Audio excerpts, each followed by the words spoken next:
할렐루야. 특별히 주일 오후 예배 나오신 모든 성도님들 가운데 삼위 하나님의 풍성한 은혜와 복이 넘쳐나시기를 주님의 이름으로 축복합니다. 오후 설교는요 한 우화로 좀 열어보도록 하겠습니다. 옛날에 어떤 농부가 밭에서 아주 큰 당근을 재배를 하게 된 것입니다. 평소보다 너무 크고 우량한 당근을 재배해서 왕에게 이것을 선물하고 싶어서 이렇게 왕에게 찾아가서 드렸습니다. 폐하, 제가 당근을 재배해 보았으나 이렇게 큰 것은 전무후무할 것이옵니다. 하여 폐하를 사랑하는 마음으로 이것을 드립니다. 이렇게 드렸습니다. 농부의 본심을 알아차린 왕은 돌아가려는 그에게 이렇게 말했습니다. 잠깐만, 그대는 훌륭한 정직이로다. 그대의 밭 옆에 있는 내 땅을 하사하노니 거기서도 농사를 짓거라. 이 얘기를 그 왕궁 안에 있는 귀족이 엿듣게 되었습니다. 그리고 이렇게 생각한 거죠. 세상에 당근 하나를 바치고도 이렇게 땅을 하나 얻었는데 더 좋은 것을 바치면 어떤 것을 얻게 될까? 그는 이튿날 준수한 검은색 종말을 가지고 왕에게 찾아갔습니다. 폐하, 제가 말을 사육해 보았으나 이렇게 실한 것은 전무후무합니다. 하여 폐하를 사랑하고 존경하는 제 마음의 표현으로 이것을 폐하께 바치나이다. 그러나 역시 그의 본심을 알아차린 왕은 그의 말을 받기만 하고 그 이후에 아무 말을 하지 않았습니다. 귀족은 이렇게 나갈 듯 말 듯 무슨 말을 안 하나 기다리고 있었죠. 그러자 왕은 이렇게 말했습니다. 그 이유를 설명해 주겠다. 그 농부는 당근을 나에게 주었으나 그대는 말을 그대 자신에게 주었다. 사랑하는 성도 여러분, 오늘 본문에도 위 우화와 같이 잘못된 동기로 왕을 섬긴 것처럼 잘못된 동기로 아버지 집안에서 살아갔던 맏아들을 소개하고 있습니다.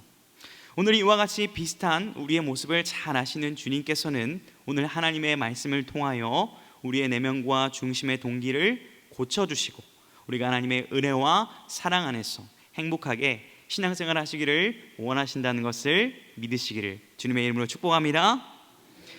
우리가 말씀을 통하여서 함께 이 은혜를 나누기를 원하는데요, 오늘 이 비유의 본문이 되는 배경이 되는 누가복음 15장 1절과 2절을 먼저 한번 같이 읽어보도록 하겠습니다. 시작. 모든 세리와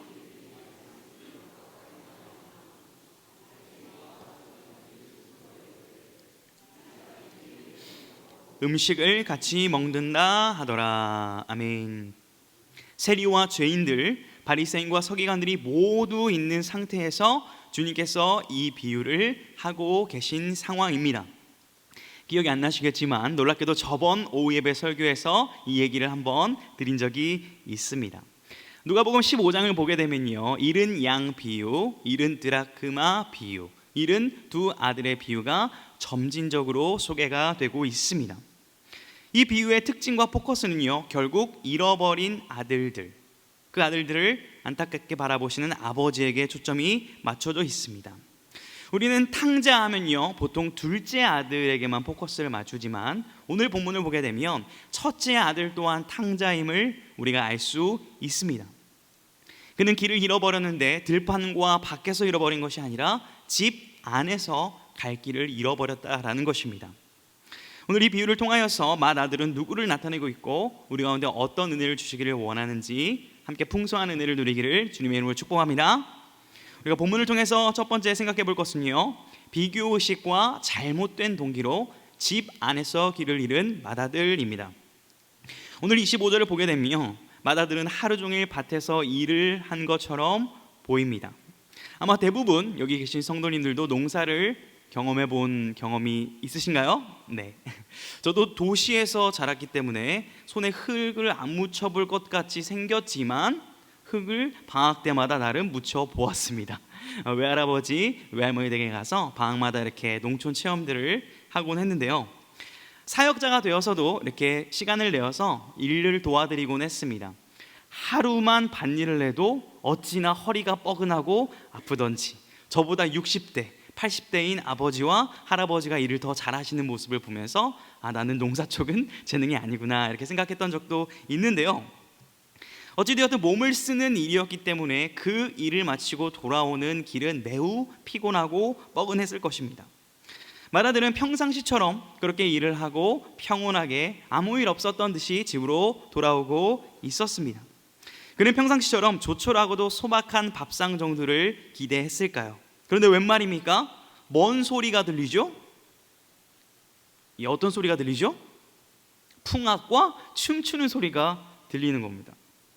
이는 매우 낯설고 이상했던 경험일 겁니다.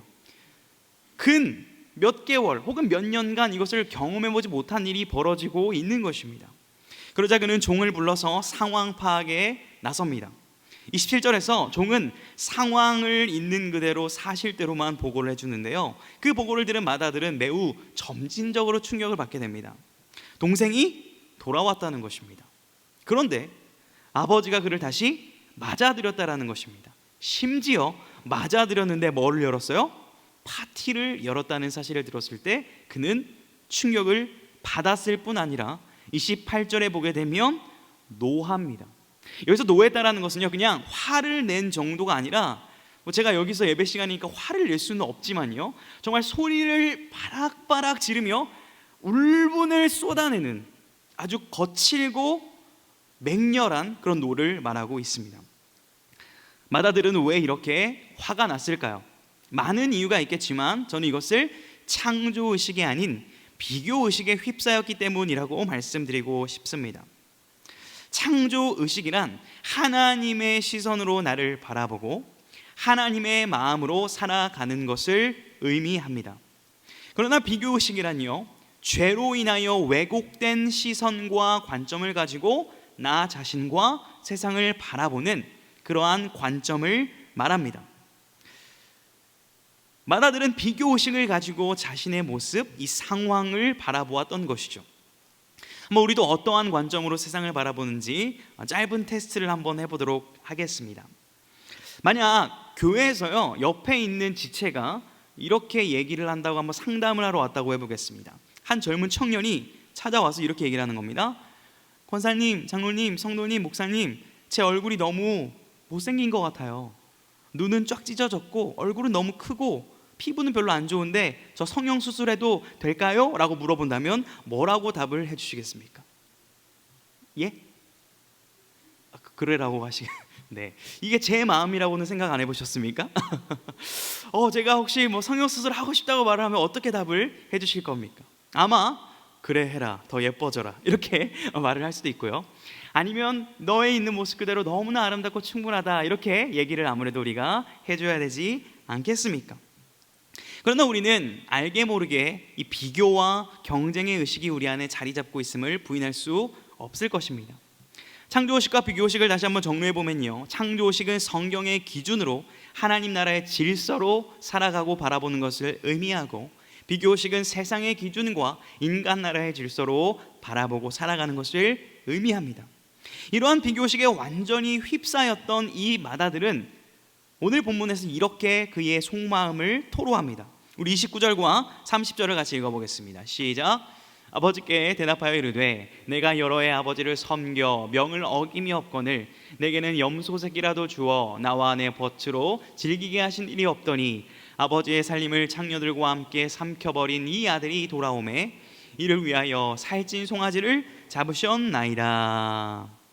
지금 비교의식에 휩싸였던 마다들은요, 그동안 아버지의 집에 있으면서 생각했던 마음을 속 시원하게 아버지에게 토로합니다. 자신의 동생을 동생이라고 하지 않고요, 이 아들이라고 지칭합니다.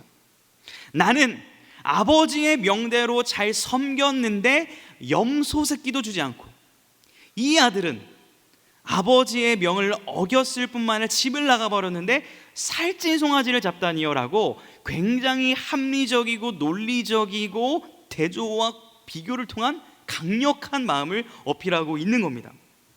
기본적으로 형제들 사이에는요, 이 브라더 컴플렉스라는 것이 있다고 합니다. 우리는 창세기 4장에서 이 가인과 아벨의 사건을 잘 알고 있습니다.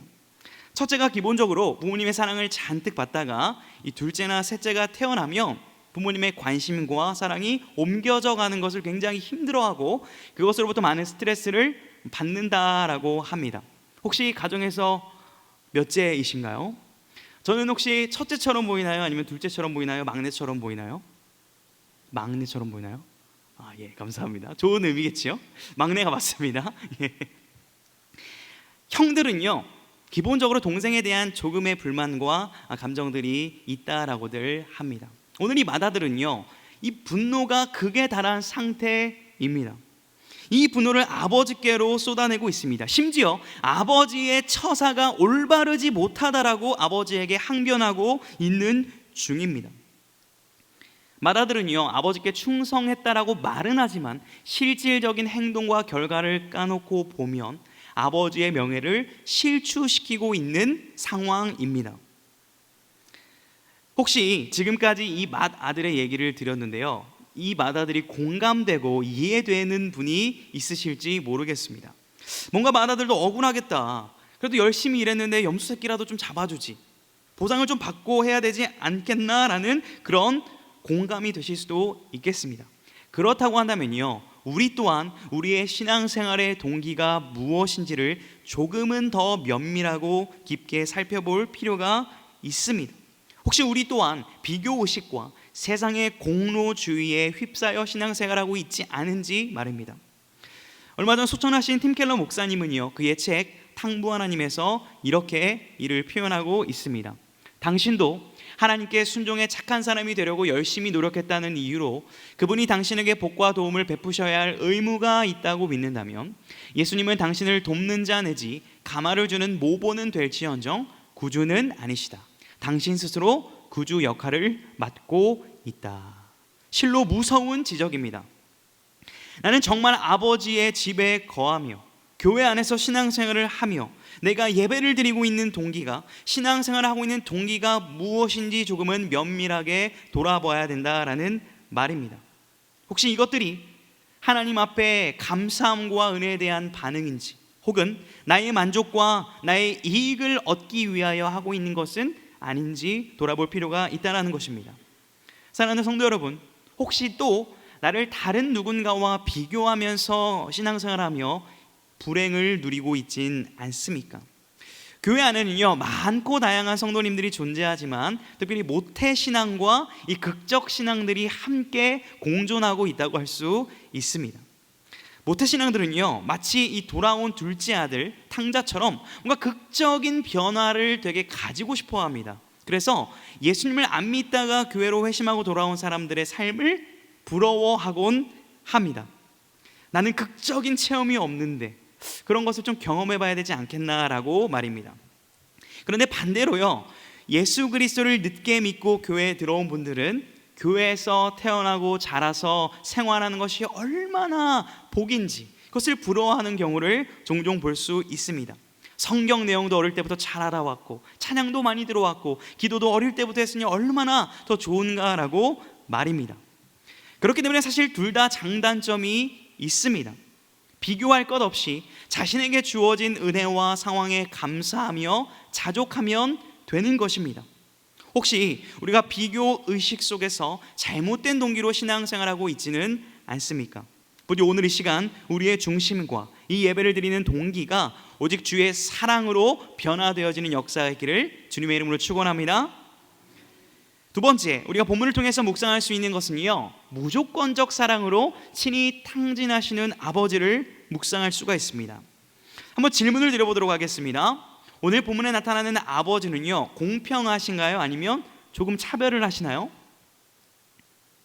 예. 본문의 답이 있겠지요. 우리 28절을 함께 읽겠습니다. 시작. 그가 노하여 들어가고자 하지 아니하거늘 아버지가 나와서 권한대. 이 말씀을 보면요, 아버지가 지금 나왔습니다.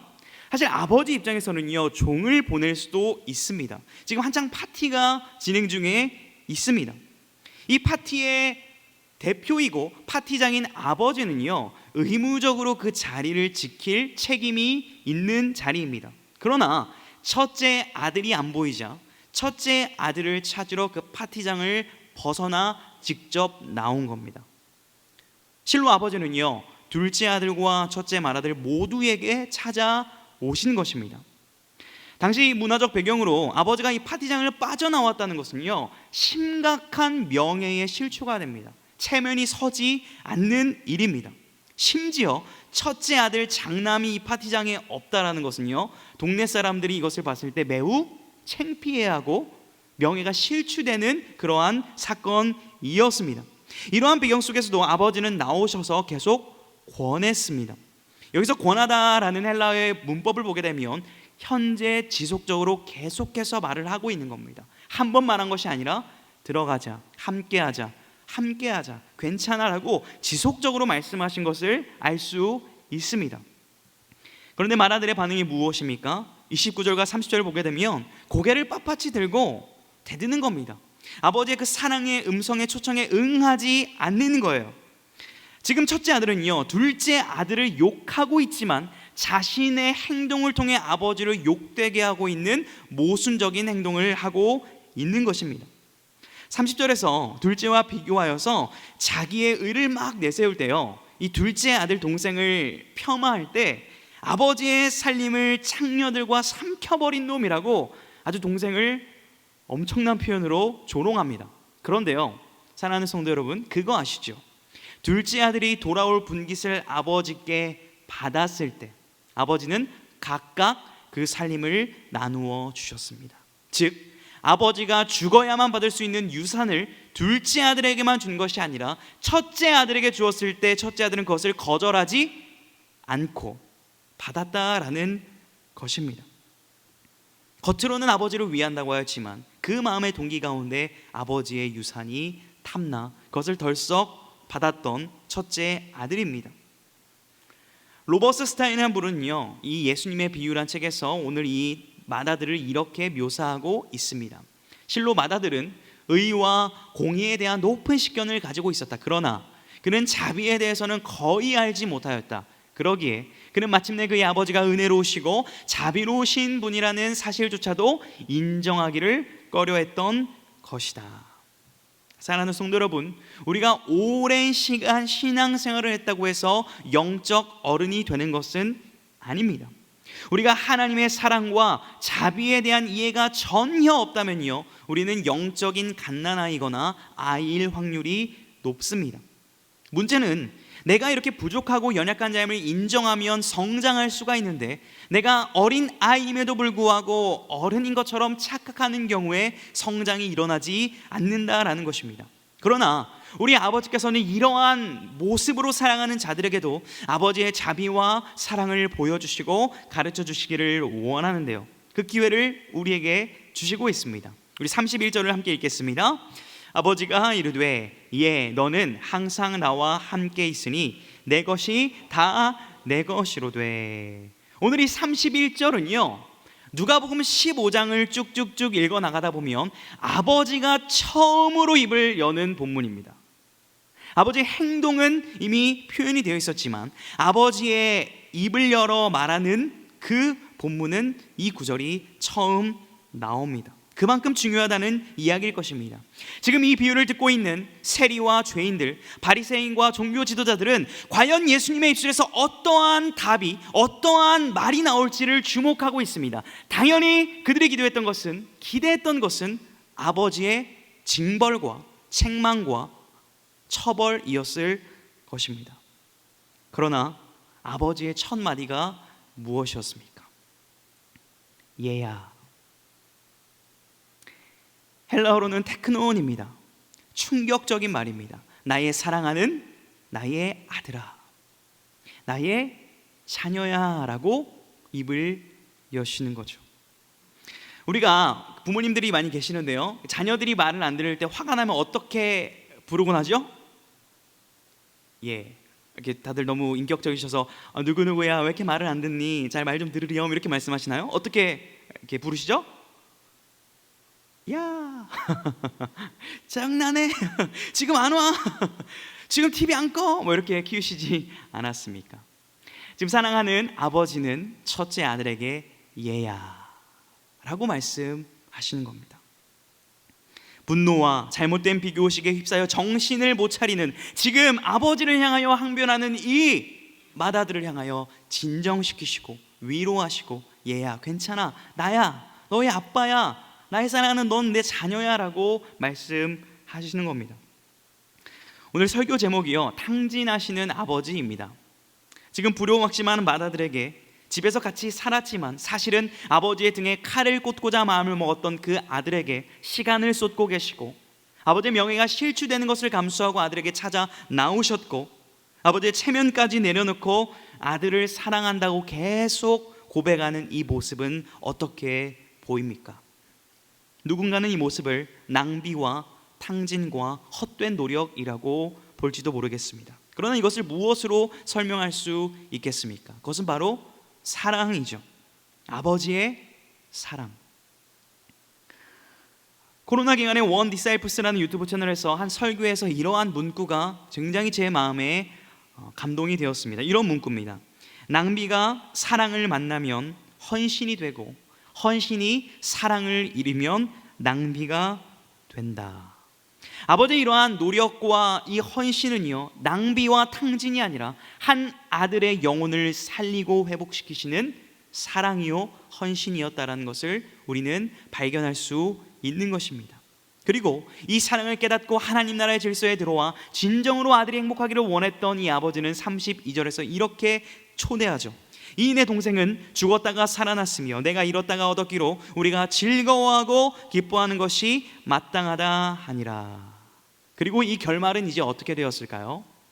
모릅니다. 열린 결말로 주어져 있습니다. 이 아버지의 사랑을 받아들일 것인지, 이것을 받아들이지 않을 것인지 세리와 바리새인들에게, 또 우리들에게 열려 있는 것입니다. 사랑하는 성도 여러분, 하나님은 둘째 아들도 첫째 아들도 사랑하십니다. 하나님은 조건과 상황을 바라보지 아니하고 그의 자녀들을 사랑하심을 믿고 이 사랑을 누릴 수 있기를 주님의 이름으로 축복합니다. 우리의 모습이 어떻습니까? 첫째 아들 같습니까? 둘째 아들 같습니까? 혹은 셋째, 넷째, 돌연변이의 아들의 모습은 혹시 아닙니까? 중요한 것은 아버지의 사랑의 초청에 응답하여 우리의 중심을 아버지의 사랑으로 채우는 것이 중요한 줄로 믿습니다. 오늘 말씀을 준비하며 저도 이전에 이 본문을 묵상하고 또 하나님의 은혜를 누려왔던 과정을 돌아보는 시간을 가졌습니다. 제가 사택에서 살기 이전에 장소가 3년 정도 작은 방에서 원룸에서 혼자 지냈었는데, 한 날은 이렇게 주일날 열심히 사역을 하고 밤 11시, 12시쯤 들어간 날이 있었습니다. 제가 기대했던 것은 무엇일까요? 맛있는 치킨을 먹는 것과 샤워를 하면서 쉬는 것이 제 기대였는데, 집에 들어갔는데 쾌쾌한 냄새가 나는 겁니다. 그래서 집을 샅샅이 뒤져보니 저희 벽 한쪽이 쫙 검은색이 되어 있는 거예요. 그 무엇이었을까요? 검은색 곰팡이가 벽면을 가득 채운 것입니다. 저는 큰일 났습니다. 혼자 사는데, 집도 작은데 이걸 혼자 다 치워야 되는 상황에 놓여 있던 것입니다. 하나님을 위해서 나름대로 열심히 사역한다고 했는데 돌아오는 것이 인정도 아니고 보상도 아니고 그냥 일상의 평안함도 아니고 왜 이러한 어려움을 주실까라는 마음이 올라올 때쯤 그 곰팡이를 바라보는 제 시선을 창조의 의식으로 주님이 변화시켜 주셨습니다. 나의 마음이, 나의 동기가, 내가 사역하는 모습이, 내가 신앙생활하는 동기가 혹시 이렇게 검게 물들어 버린 것은 아닌가? 하나님의 사랑을 정말 순수하게 감사하고 찬양하는가? 아니면 하나님을 통하여 나의 삶의 안위와 안녕을 추구하는가라는 마음의 찔림을 주셨던 기억이 났습니다. 그리고 이 말씀을 다시 한번 묵상하며 주님, 제가 지금은 어떻습니까? 지금 주님 앞에 어떻게 서 있습니까? 라고 기도하며 회개하며 주님의 사랑으로 물들이는 은혜를 주신 주님을 찬양합니다. 사랑하는 성도 여러분, 혹시 이 오후 예배 시간이 또 지금 하고 있는 전도와 여러 봉사들이 어떻게 느껴지십니까? 때론 귀찮고 지루하고 포기해버리고 싶은 마음이 드시지는 않습니까? 이것을 가만히 두면 해결될까요? 그렇지 않습니다. 아버지의 사랑으로 우리의 중심을 채워야만 합니다. 요한일서 4장 10절 11절에 하나님의 사랑을 이렇게 소개합니다. 우리 함께 읽어보도록 하겠습니다. 사랑은 여기 있으니 우리가 하나님을 사랑한 것이 아니요 하나님이 우리를 사랑하사 우리 죄를 속하기 위하여 화목제물로 그 아들을 보내셨음이라. 사랑하는 자들아, 하나님이 이같이 우리를 사랑하셨은즉 우리도 서로 사랑하는 것이 마땅하도다. 아멘. 사랑하는 성도 여러분, 이 아버지의 사랑의 절정은 어디에서 이루어집니까? 십자가입니다. 아들까지 내어주신 사랑입니다. 우리를 살리시기 위하여 자신의 하나뿐인 독생자까지 내어주신 지독한 이 사랑만이, 이 십자가의 은혜만이 우리를 다시 한번 회복시킬 줄 믿으시기를 주님의 이름으로 축복합니다. 지금 이 말씀을 하고 있는 분이 누구입니까? 오늘 본문 예수 그리스도입니다. 아버지의 사랑을 전하는 그리스도는 자신이 십자가의 길을 알면서도 이 비유를 선포하고 계시는 겁니다.